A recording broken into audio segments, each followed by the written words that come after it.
Tere, mina olen Janno. On 26. akadeemiline õppenädal. Tudengite talvepäevad 2011 toimuvad 25.–27. veebruarini Pärnus. Lisainfot Ühe kodulehelt. 18. veebruarist kuni 18. märtsini toimub Tarvi Laamani näitus Abstraktne Juju live Genialistide klubis. Kuni 23. veebruarini on võimalik registreeruda Eesti üliõpilaste meeste harrastajate korvpallivõistlustel. Tudengi Eurovisiooni 2011 eelkonkurss kestab kuni 25. veebruarini.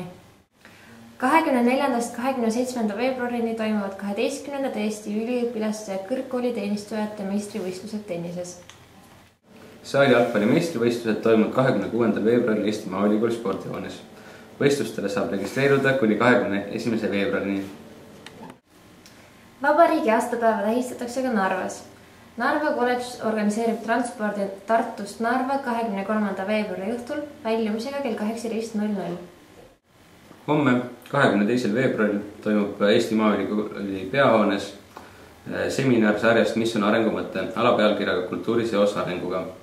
Marketing Institute ITM Worldwide koostöös EAS-iga alustab programmi, mille käigus saavad 25 uut ekspordimüügijuhti töö eksportivates ettevõtetes samaaegselt rahvusvahelise väljaõppega.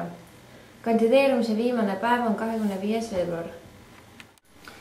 Juba täna 18.15 toimub Eesti Üliõpilaste Seltsi majas kõnekoosolek, kus Indrek Tarand räägib teemal Euroopa Liit. MTÜ Auh kutsub sõbrakooli inimesi varjupaiku külastama. Aitäh teile! Kohtumiseni! Kohtumiseni!